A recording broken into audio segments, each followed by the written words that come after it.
Yes, good evening. My name is Wallace Bradley, and I'm the host of the Bradley Report.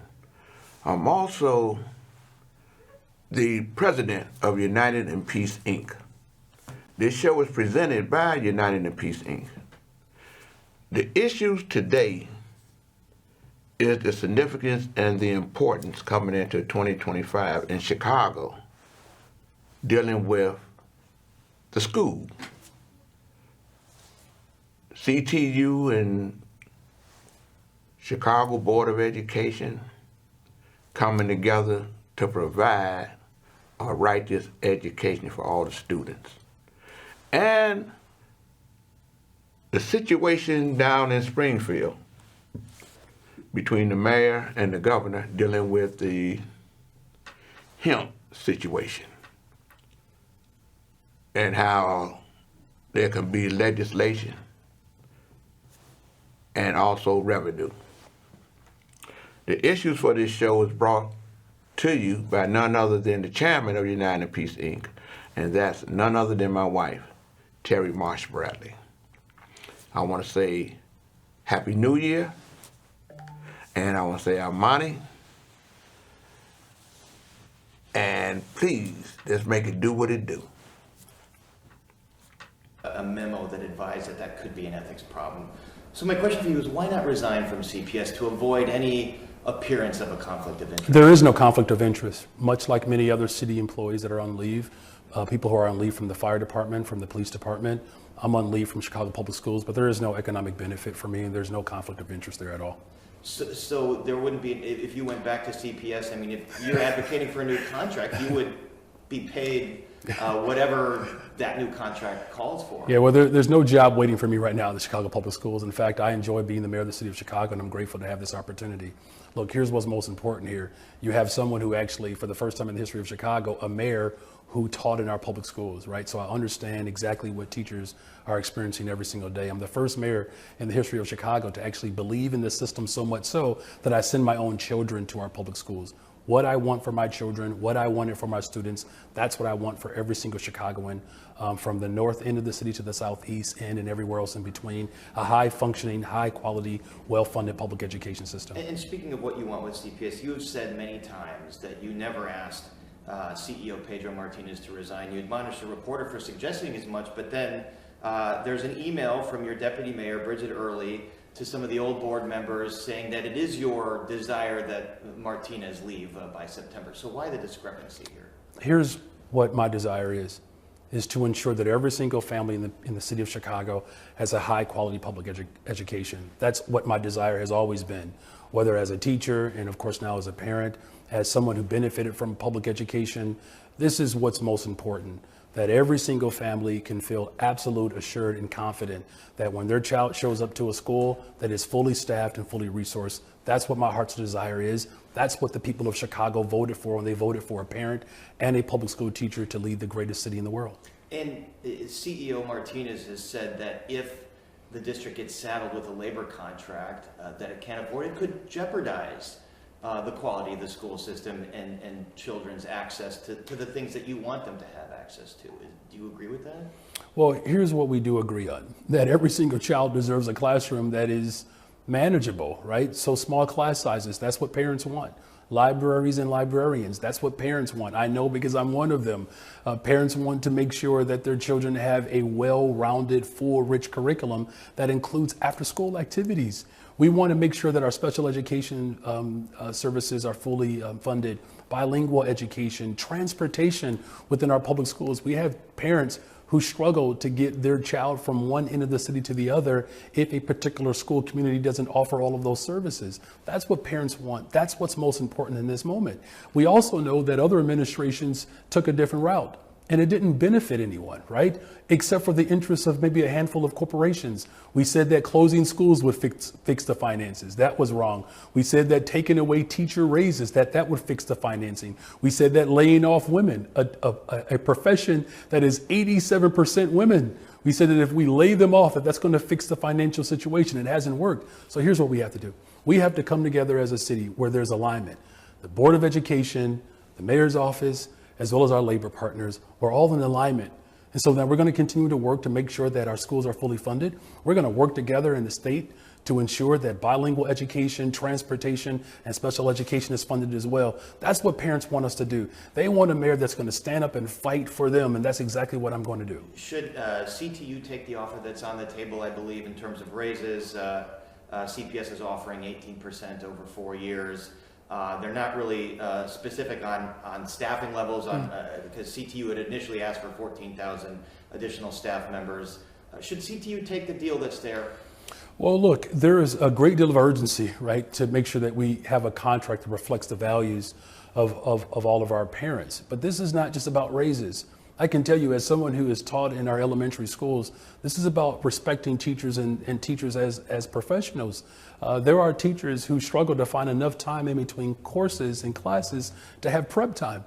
That's important. Listen, if I'm a parent and I drop my child off, I want to make sure that that teacher has adequate time to prepare for my child when they come into their classroom. These are things that are important to the people of Chicago. And look, there's no one that is more invested in transforming our public schools than me. As someone who has benefited from public accommodations, as someone who has taught in our public schools, as someone who sends my children to public schools in Chicago, I want what's best for every single family. And so this is not just simply about a contract. This is really about a vision for our public schools in Chicago. Why do we continue to nickel and dime when it comes to the interests of young people when we should be working overtime to ensure that they have everything that they need? And that's what I'm going to do. Do you still advocate for that $300 million short-term loan to help the pension payment and help fund a new contract? Well, here's what I'm advocating for is for us to have a fully funded education system. Look, whatever we do in this particular iteration, we have to fight collectively as a state to ensure that every single school district is fully funded.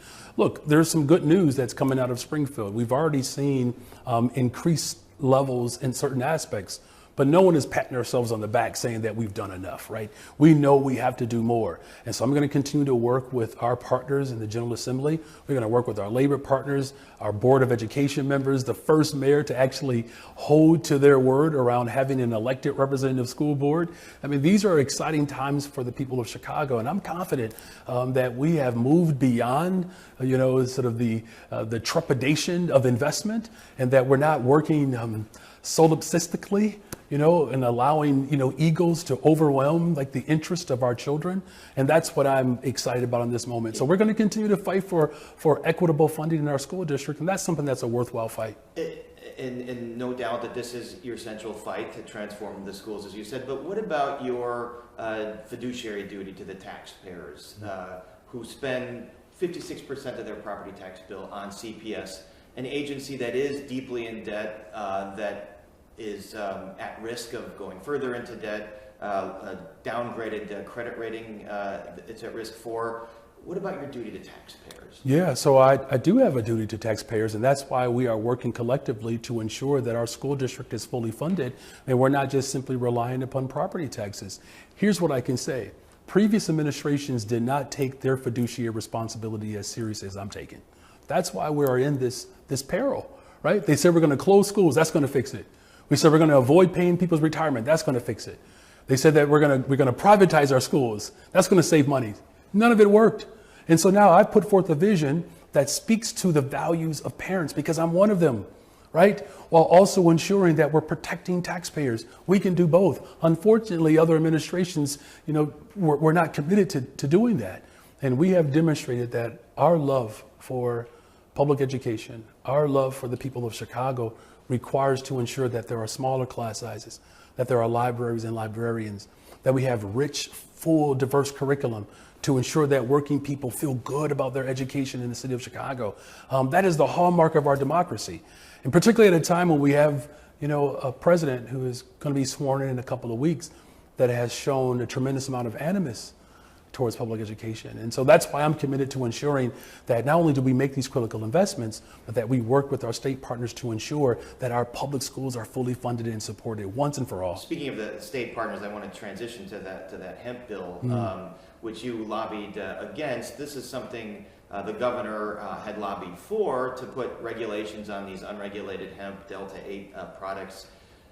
Did you speak with the governor beforehand about bringing Chicago in and having a seat at the table on this? Well, let me just say this first of all. The governor and we are aligned as it relates to making sure that there are strict regulations around this particular product. Of course, we want to make sure that we keep people safe, and particularly young people, and preventing young people from, getting and gaining access to products that could be harmful, whether that's tobacco, alcohol, or any other substance, right? So we're in agreement there. In fact, during the budget process, as you may know, we put forth a vision and a plan around stricter regulation. Here's all we've said is that we have to be at the table together to ensure that we are maximizing regulations to keep people safe, but also ensuring that local municipalities and stakeholders are part of that process. And so we're going to work with the 104th General Assembly. Our team is going to work with the governor's team, the Speaker of the House, the Senate President, and all of the Chicago delegation who stood up in this moment as well and made sure that their voices were heard on behalf of their constituents. And so that process will begin January 8th, 12:02. Once they're sworn in, we're ready to hit the ground running. So it sounds like you're going to be talking to the governor's team about this and the General Assembly, but I've heard from sources close to the governor that he feels blindsided. He didn't know that you were going to, make this push. Why pick this fight with the governor who you need on your side, Chicago needs, for added school funding and for progressive revenue? We're all on the same team, right? No one's picking a fight with anyone. In fact, the governor and I, along with the board president, we worked together, particularly responding to the new arrivals mission when the governor of Texas attacked our city by using human beings. We all came together collectively and rose above those attacks. When the city of Chicago was on display for the world with our Democratic National Convention, it will be the most historic convention, I believe, in our nation's history. We worked together to pull that off. In fact, we're working together around our One System initiative that came out of our new arrivals mission, where we added more beds for families who are struggling with housing. And so there is going to always be a collective response from the governor, myself, the board president, to ensure that working people and our values are always front and center and we are aligned. Look, sometimes within family, we come to slightly different conclusions, but we're all moving towards the same goal, which is to keep people safe, but also to make sure that there's real voice from everyone when it comes to legislation or any other idea. Look, as a middle child, I think I'm actually relatively gifted of working with multiple sides. and the media. Okay, thank you. You know, the one thing that's profound by coming into 2025, especially in Chicago and in Illinois, this is a blue state, this is a blue city. And we know that President Trump wants to disrupt this blue city. They got to come together, they got to work together. The governor has let it be known publicly that, hey, the mayor got my phone number, not my phone number, not Gator's number, got the governor's number. And the governor let him know, hey, man, call me and we can talk about this. It was good that they went to Springfield to come together because they know they got to be together, especially on this education. Let's go to the next one. Returned to class following winter break. While they were off, the school board fired CPS CEO Pedro Martinez, and contentious contract negotiations between the Chicago Teachers Union and the school district continued throughout the holidays. We intend to settle this. It is our hope that we can settle it at the negotiating table. Negotiations continued all day today as CTU President Stacey Davis Gates once again blamed Martinez for blocking progress. The CEO remains on the job for another 6 months.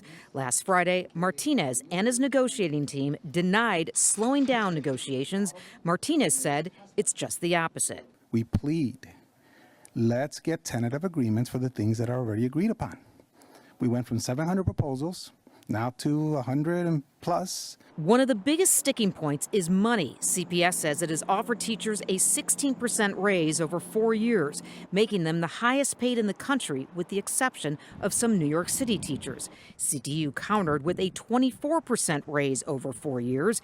CPS says it can't afford to go higher than its offer. Another reason why they haven't come to an agreement on annual raises because the union has asked for those raises to also come with a guarantee of no furloughs or layoffs. Chalkbeat Chicago Bureau Chief Becky Vivi says the other big sticking point is prep time. Teachers want an additional 30 minutes to prepare for class. It was taken away years ago under an agreement for a longer school day.